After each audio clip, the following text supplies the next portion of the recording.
piece. I used to teach history, that's how I got involved in this. I volunteered with the WCIA, Welsh Centre for International Affairs, and there was a 4-year project that got Heritage Lottery funding to look into the history of the temple and Temple of Peace. So that's where sort of I come from. That's the angle I come from with this, and because I taught history, this was ideal for me because it sort of it fitted in. So I've got this sort of background to deal with it. Although I've learned so much, and I'm still every time I do a tour, I learn something new. Somebody will ask a question or somebody will say something. And if I keep at it, we've about 3 hours if I added everything. So it's usually about 40 minutes, 45 minutes. And so we start here. Normally we go inside, and then we come out and we start here. And one simple reason why this building is here is the Temple of Peace, and that's the First World War. The First World War, 35,000 Welsh dead. If you add all the other statistics, it's about 700,000 British soldiers. If you add the Empire, it's over 1 million. It was a war, its first total war, a war that involved death on the scales that I've never seen before. The Welsh National War Memorial across the road in Cathay's Park. The war ended in 1918. That was built by 1928, and this building is 1938. So there's sort of 10 years between each one, and they're obviously all linked. So that's the main reason. If you want one simple reason, obviously it's the war. But we need just a person as well, and that's David Davis. Usually when I have so I've done a couple of Welsh speaking groups, and if I say David Davis Sandringham, they all think straight away they've heard of David Davis Sandringham, the Colonial industrialist who was his grandfather. He's the grandfather of the one that we're talking about. And the original David Davis made a fortune opening coal mines that on. They built the railway line down, opened Barry Docks, and in the 1890s, his grandson by then, his son had died in his 40s, and so the grandson and his 2 sisters, Margaret and Gwendolyn, the 3 of them inherited 1.2 million. And again, people have heard of Margaret and Gwendolyn because of the paintings in the National Museum. We're left collecting the paintings. And not so many have heard of David Davis, their brother, and that's our David Davis. And why this building? Well, he was MP for Montgomeryshire from 1906, but in 1914, when the war broke out, he volunteered and he went to fight in the trenches in the Royal Welsh Fusiliers. And that experience of the trenches of that war changed him, and he became quite a campaigner for peace. Not a pacifist, interestingly, but a campaigner for peace. And so this building is a product of that sort of idea that you should try and keep the peace.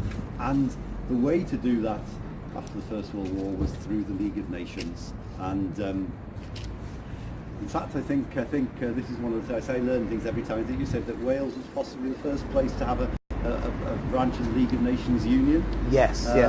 One of the things we found out on a tour a few weeks ago is that it happened to be the exact day that the Welsh League of Nations Union had come into being, but that actually was a predecessor to any other League of Nations Union existing worldwide. So we don't know what the exact jigsaw puzzle was that was put together then, but it was very obvious that the Welsh movements were kind of ahead of the game in many ways. They actually often ahead of the game in Wales. Yes, it was proposed at the Eisteddfod in Neath over 6 months before World War I even ended. And then it was in Woodrow Wilson, the American president's 14th point of his plans for peace after the First World War. It wasn't particularly popular with the other countries. And I think they sort of humoured us a little bit and went along with it. But for David Davis, this was the way to prevent a war in the future. And so this building was the result. As the Welsh historian John Davis called it, Wales's shrine to the peace movement, which I think is a nice way of describing this building. A little bit more about the Davis family. I mean, I think he was motivated by his religion. They were Calvinistic Methodists, quite strict sort of Calvinistic Methodists, and so that was part of the motivation. And they were great philanthropists. When you think of the paintings given by the sisters, but David Davis too. I think it was 58,000. This cost 65,000 to build, and he provided about 9% of the funding. Also, perhaps this time we moved around the corner to the side entrance. I'll say a little bit more about some of the other things that he contributed to.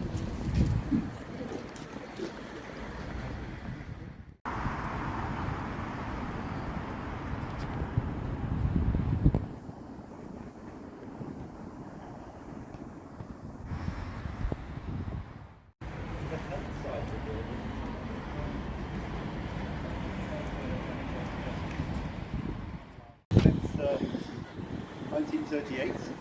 Although the League of Nations ended in 1945, that has survived on the door there, which I think is sort of quite interesting. I don't know how it's managed to survive so long. And so, League of Nations, one other little thing I didn't say around there, which I do sometimes, there's a sort of history in Wales of supporting peace movements. The best example is Henry Richard, who was MP for Merthyr from 1868 to 1880, known as the Apostle of Peace, pacifist.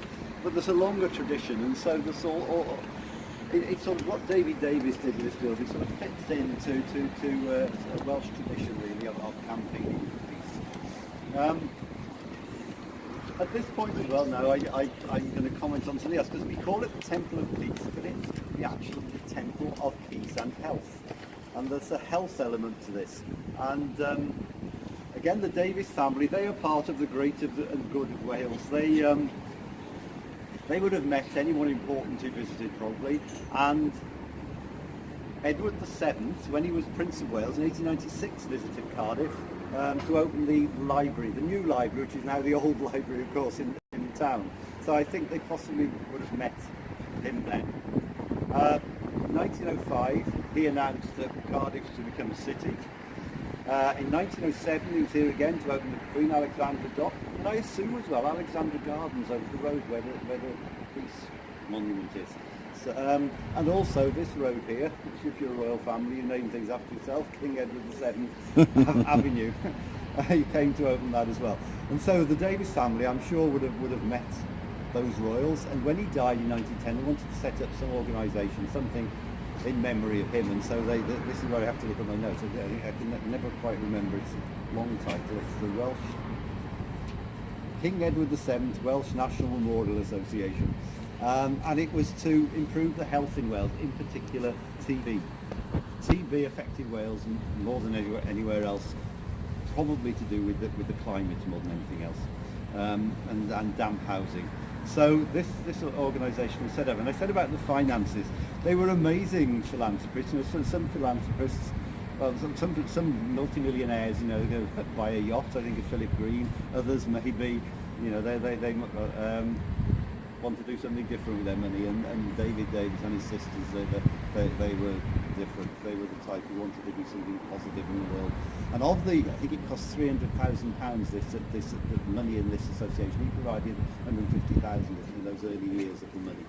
So as philanthropists, they were excellent. They'd inherited all this money, and I think they felt a social conscience, really. So that was why it's a temple to peace and to health. On one of the tours, one of the early ones, somebody said, "Why is it called a temple?" And we still don't. I don't think we know definitely.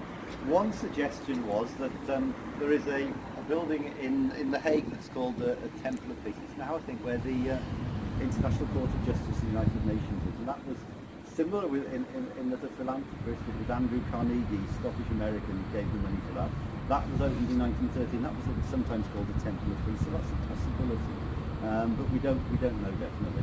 You think of sort of perhaps Buddhism as a really good temple, but I think it makes it rather striking, the name of the building, to call it a temple. People wonder what it is, don't they?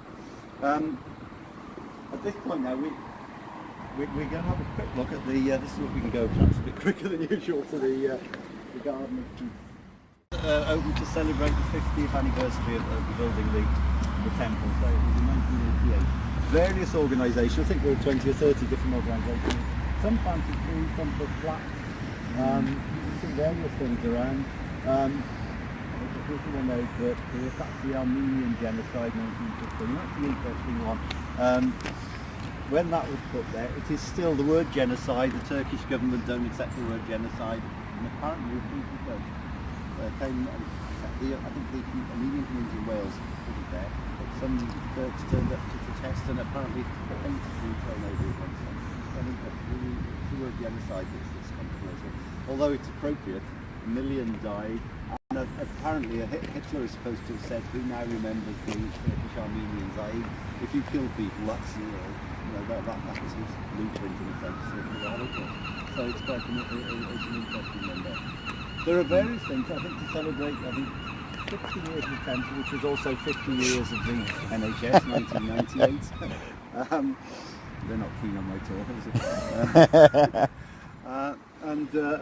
Look, there are lots. Bert Pearce one I think is quite interesting. He was the leader of the Communist Party in Wales, but he supported all sorts of organisations.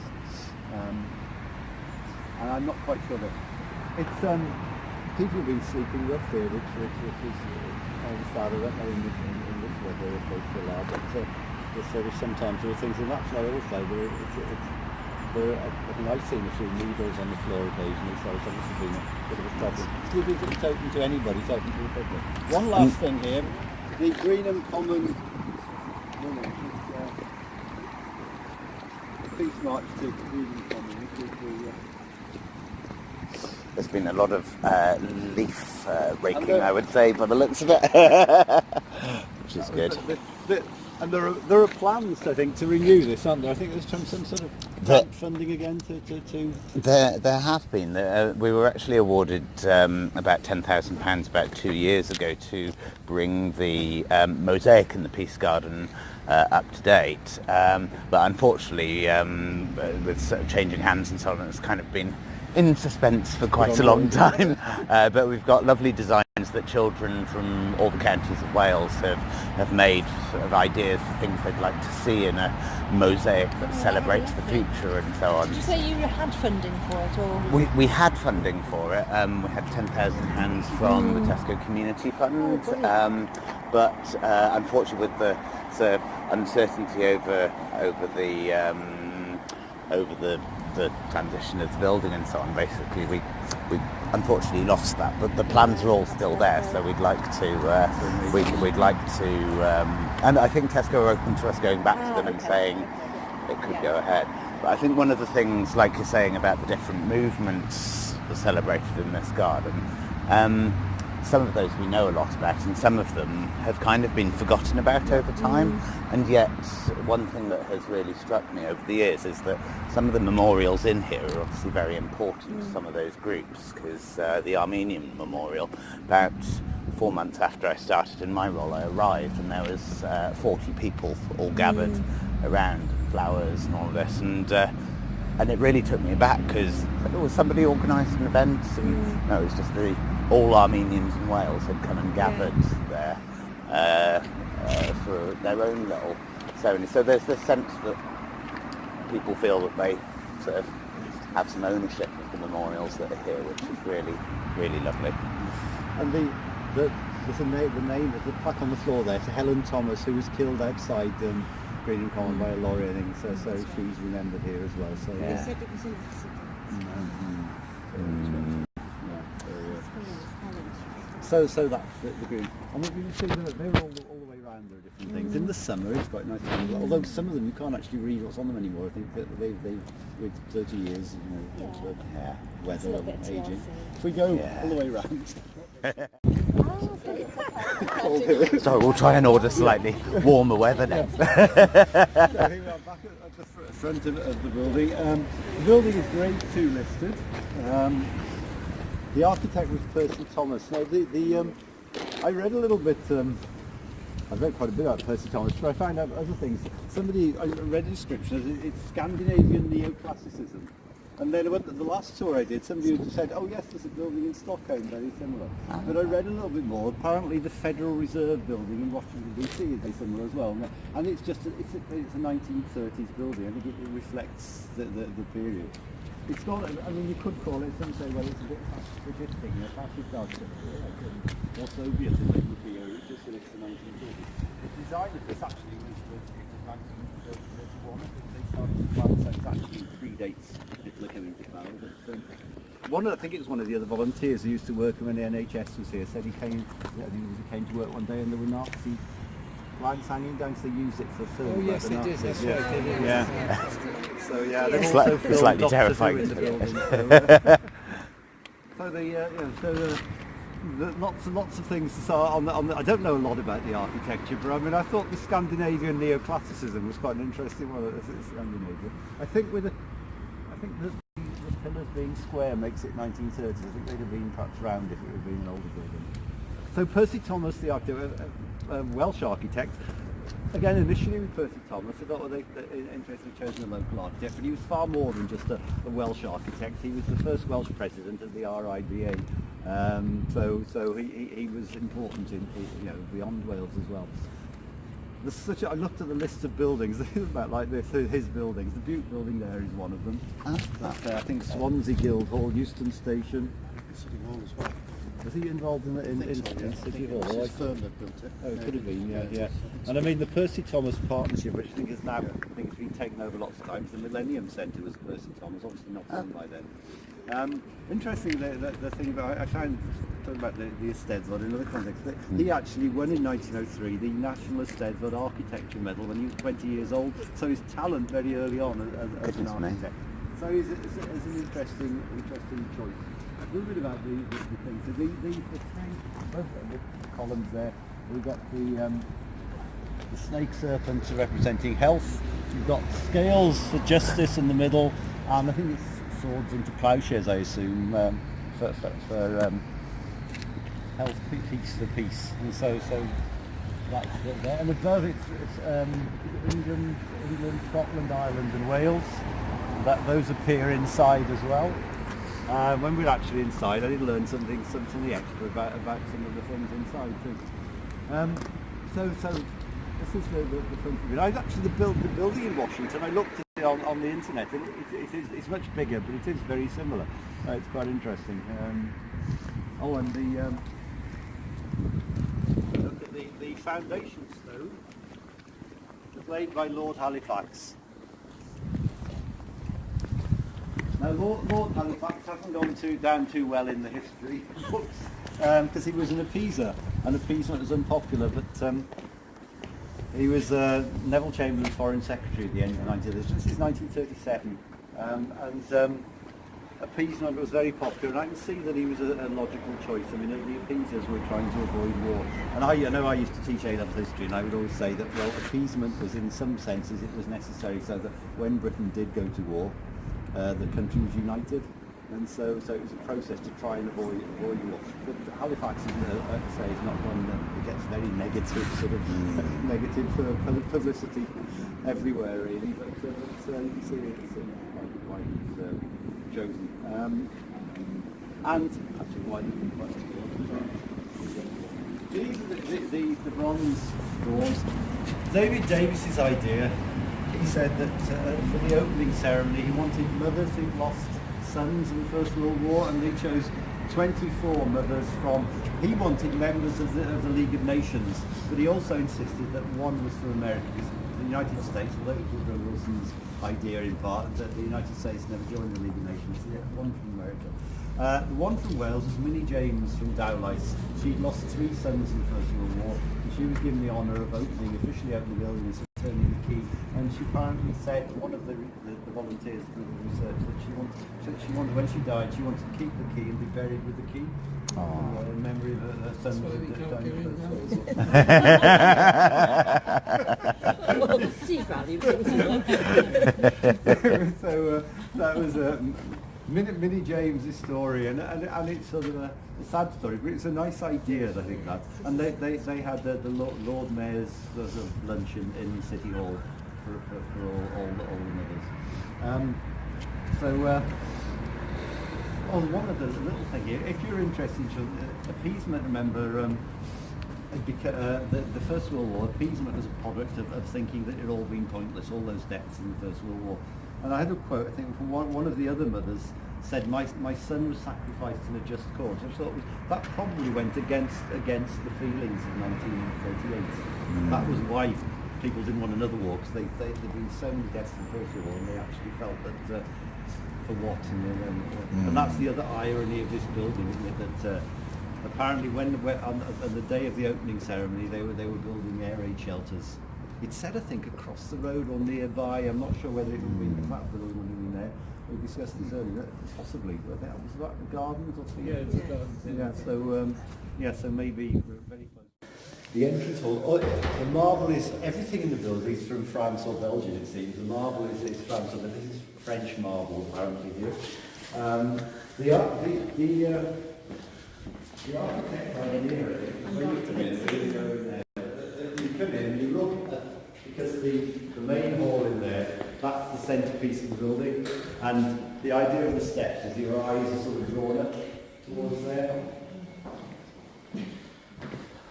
Also I read, so that's sort of... I've been in here many times and I've watched it through. I'm glad you said that. Yeah, no, it's true. You come in and that's where your eyes are drawn that way. Various, I think it's Wales, Scotland, Ireland, England again, I think around the wall and patterns. Some of the things I've said on the wall here, they've got some of the history. It's slightly different actually. It overlaps with what I say. It's not entirely the same as what I say. So if we go into this was originally going to be called the Hall of Nations, then they called it the Marble Hall of the Great Hall. This is a good point. Somebody asked me, and I wasn't sure around here. Again, we've got Wales, England, Scotland, Ireland around there. But I read, recently I read that David Davis's idea was for those to be members of the League of Nations. Oh, okay. By Yes. 1938, countries had started in Germany, Japan, Italy had started leaving. So they then made it members of the Commonwealth. Okay, that makes sense. But I haven't had a chance to work out, because there are only 8 there. And that, Yes. So I'm not sure whether it would have been places. Could it be Australia, New Zealand, Canada? I'm not sure. So I'm not sure on that. But that's There we go. Well, there's one for us to study. the whole of the temple. This is the idea. This is the hall for conferences, meetings, religious services. There's the bust of David Davis above the door there. You notice he actually didn't live to see his piece again. He died in 1944. His son was killed in the Second World War in the same year actually as well. So the space above us was originally used for an organ. I say this is for religious services as well. So it's a little bit cathedral. Yes. Very often I've had people who've been Cardiff University students and they remember it as an exam hall. Yeah. They've done exams in here. So, and it is an impressive sort of space, isn't it? It's got a certain sort of, I don't know, gravitas. It'll hold 200 people for a conference. The marble from France, the walls Dove Grey, possibly Dove Grey associated with peace. Columns, like the ones outside, are square, not round, with sort of fluting. I think they've got the other colour in it. So the columns, the original idea I read somewhere was that they would have statues of people who contributed to peace between the columns. That never happened. The ceiling, green and gold, and there's elements of Art Deco in here too, I think, isn't it? With the geometric patterns and windows around the frieze and ceiling. The lights are the original lights. Somebody said, how do you change your light bulb? It's pretty difficult. Other thing, it's very warm in here, one of the points, and the heating's underfloor heating in 1938, which has been one of the first places that had underfloor heating. The acoustics are not brilliant. But that's the marble. I don't know if it was like the curtains are drawn, it might be a little bit better. I actually, the building, you see the whole hall from the front very well. It's used for all sorts. If they have weddings in here, you can hire it for a wedding.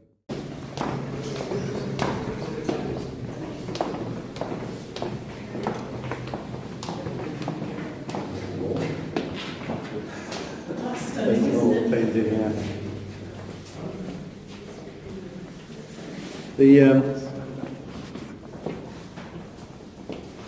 This painting was commissioned for the Temple of Peace. It's entitled War. It's by Kevin Sinnott, Welsh artist who's still alive. He's about 70, I think. In fact, I know he's 70 this month. There is a sort of sister painting which I found out where it is. It's actually owned by an architect in private hands in London. So called Kevin Sinnott has got a Studio 18 in Ponticum, I don't think it is, near Bridgend, if I've got his name right. Yeah, Ponticum. And I called there, and he was actually there and spoke to him. He said that the other painting called Peace is in his private collection. He did say as well that he thought that the person who owns it would prepare to lend it if he ever wanted. He wanted to bring the two together. I suppose it would, if it's as big, I'm not sure where. They should be sort of in the same room, but there's no space here. It was commissioned, I think, for this. Maybe we could do a special exhibition to mark an opening or something. Kevington is quite well known. I mean, a lot of his paintings, very big, bold figures in the foreground. I think perhaps similar to inspired by Goya, possibly. One of his most well-known paintings is in the National Museum, and that's called Running Away with the Hairdresser. So a little bit different from this one. There's also got one in Newport Museum, and that's called Geometry Lesson on Beach 5, yeah. So some strange names, but again, big figures in the foreground. He's also got a painting in one of the New York art galleries as well. So he was educated in Cardiff, Gloucester, London, and I think he's lived outside Wales and come back now and say, open his studio. It is, really, it's the very top of one of the valleys above Bridgend near Manchester. Really is a difficult place to get to, actually. If you're interested in Kevington, there's a little flat clip on YouTube of him talking to Kim Howells, who interviewed him for a television programme. So yeah, he's an interesting character, Kevington. And so down here we now go into the crypts. So this is the other somewhere housed the Welsh Book of Remembrance, which contains 35,000 names of Welsh, really old men, and one that I think somebody knew the other day, it was Maggie knew how many women she said. I think there's two pages that have women who served in auxiliary corps, and one or two names are missing. I think people have said or something. It's been digitised if it's possible to check if you're looking for a name, someone who died in or online. 35,000 names, 1,100 pages on vellum. The calligraphers who wrote it, a man called Brady Hewitt in London, but most of this team were women, so most of this has all been handwritten by a team of women mainly. It's according to each regiment, I think, isn't it?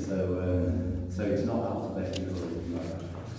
I think with this, when you think of the First World War, the soldiers died in France and Belgium, and they were buried there. If there was anything to bury at all, because some of them are obviously unmarked grave, they were blown to pieces. And I think by having all the names here, people wouldn't have been able to travel to France and Belgium in the 1920s, 30s after the war. And so this sort of makes everyone equal, isn't it? Their name is equal in this book. And they used to turn one page at 11 o'clock every day, and the local newspapers would say whose names were going to be in there. People would come, especially during the Second World War, I suppose. You can understand that some people come along with a break, but they would lose somebody else. And so this is, again, we're looking at this here. It's been on its travels. It's been to Napperth in West Wales and Carnarvon Castle. When the Poppies were at Carnarvon Castle, this travelled there as well. But day to day, do people still come and visit it? Relatively rarely now. I think it's one of these where it was quite a nationwide, almost like a pilgrimage for many people for decades. But of course, as the families of those who died in World War I have themselves passed away, it's probably about 30 years or so since there's been a regular. So I mean, the WCIA has had occasional inquiries from usually historians or researchers and occasionally family members. But with putting the Remembering for Peace exhibition together and then touring the book around Wales, it's had a huge resurgence of interest, and it's been wonderful. Digitising it especially has been fantastic, because we did it through working with lots of schools and community and youth groups. We could have just scanned the thing and loaded it up, but we wanted people to be involved in actually bringing it back to life, as it were. A lot of people sort of felt like it was a very modern day act of remembrance in a way to actually digitise those names personally and individually. 40,000 in the end. We've been running on 35,000 for the whole history of the temple, and it turned out there's over 40,000 people in the book. Because you can easily lose count when you go 1, 2, 3. Yes.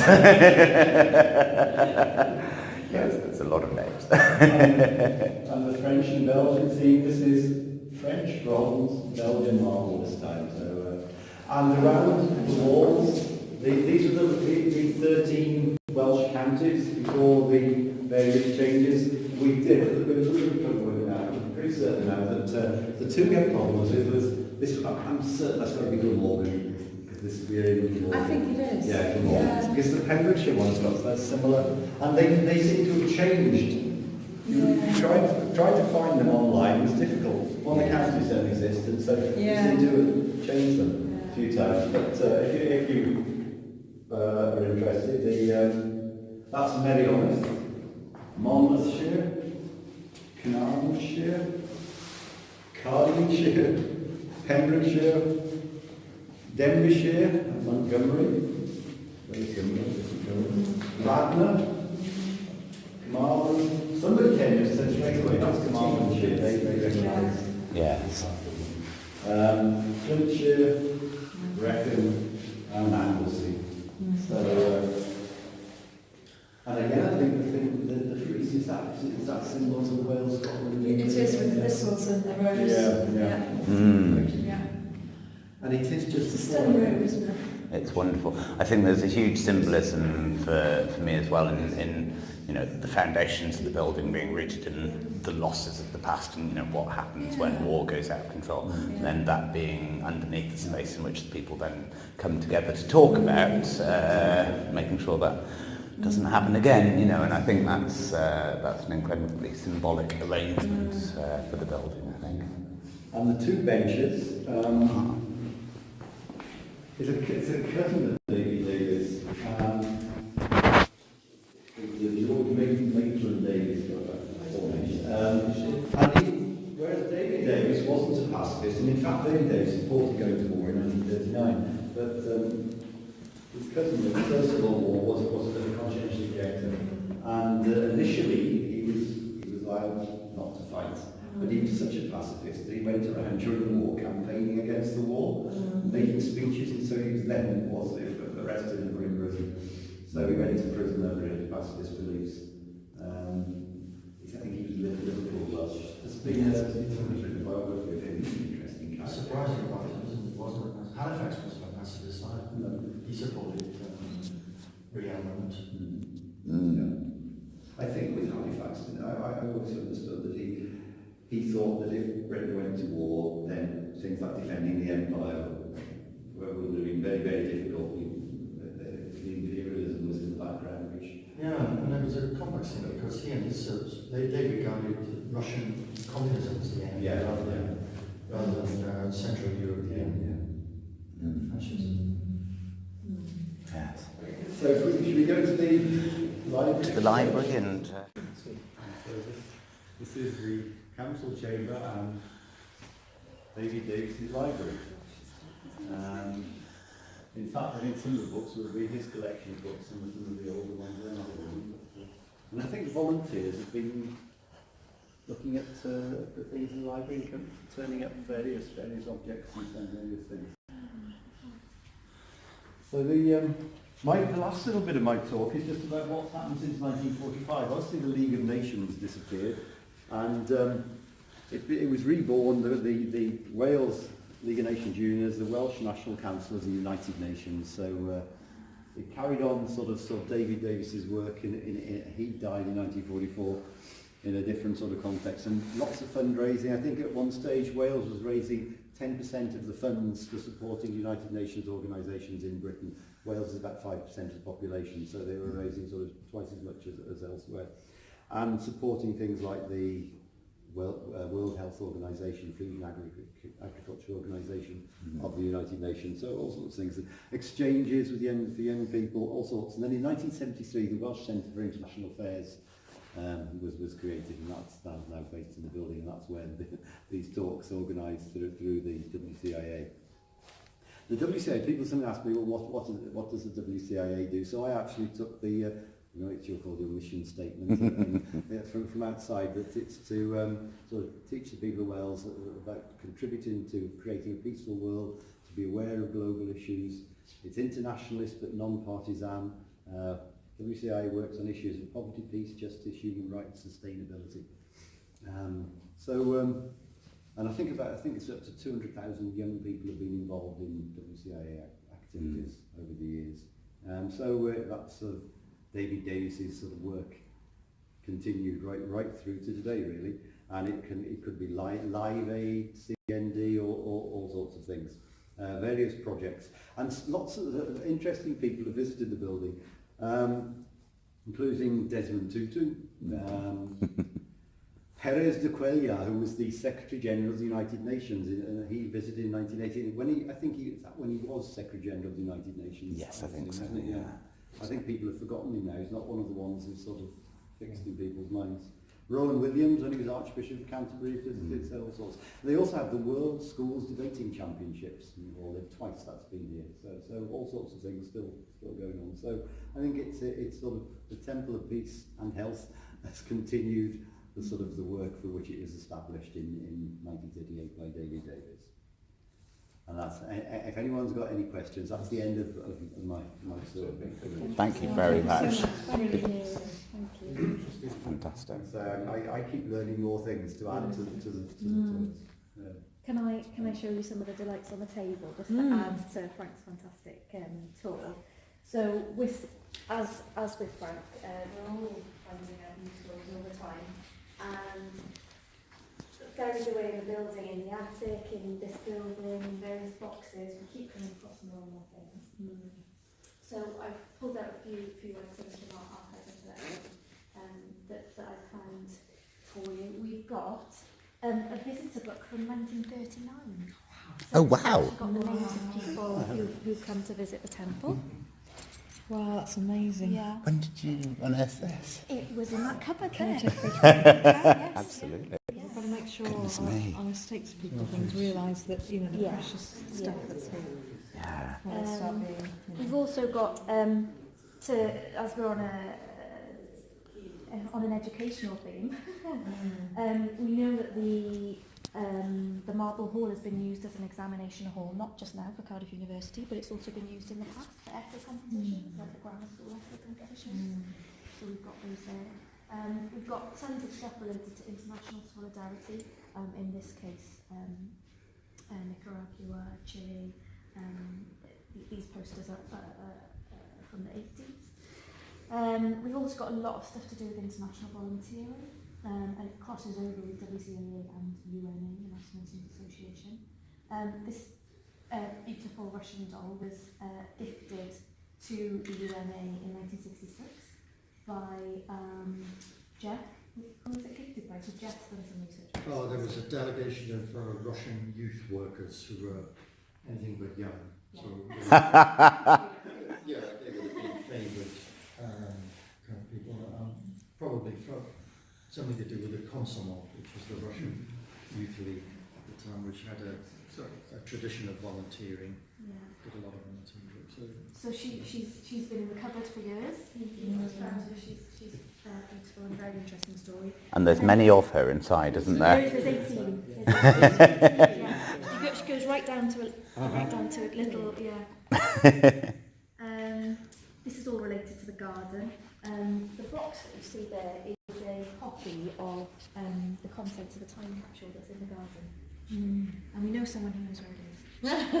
and they will dig it up on the Roughly 23rd. where? 23rd November. 23rd November is my mum's birthday. Oh, really? Oh, brilliant. To be opened in 1938. 2038.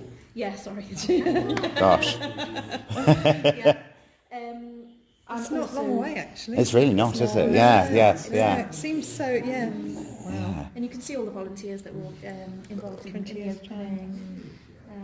He still looks exactly the same. Yeah, this is Robert Davis, who was heavily involved in the garden. In fact, he was an architect and he drew these. He drafted these. He was originally one of the first volunteers to go out on one of the United Nations Association Youth Exchange schemes. So he wrote a little diary of his experiences house building in Austria So when Europe was desperately needing to rehouse a huge amount of its population, these youth exchange schemes started just simply to get construction underway. So there could be an interesting engineering angle in there somewhere. And with all this, I would really like to get the Welsh School of Architecture involved because they're really interested in historical architecture, obviously. Yeah. And things like this, and I think you've got students just a few yards away who come in and do some brilliant projects and really help to kind of reveal and out the history of this. Yes, yeah, because I mean I think there's just so much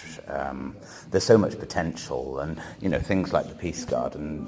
It's only a relatively small space, but actually you've got such concentration of not only history, but actually kind of fairly untouched histories in many respects that could be really. But it's made becoming, quite a lot it's of. really current now in with what's going on in the world with Trump and with Brexit and with all that. It brings it into focus, doesn't it? That actually, the desire for peace, health and harmony is really important for, and it's important that Wales have taken a lead on this. Yes.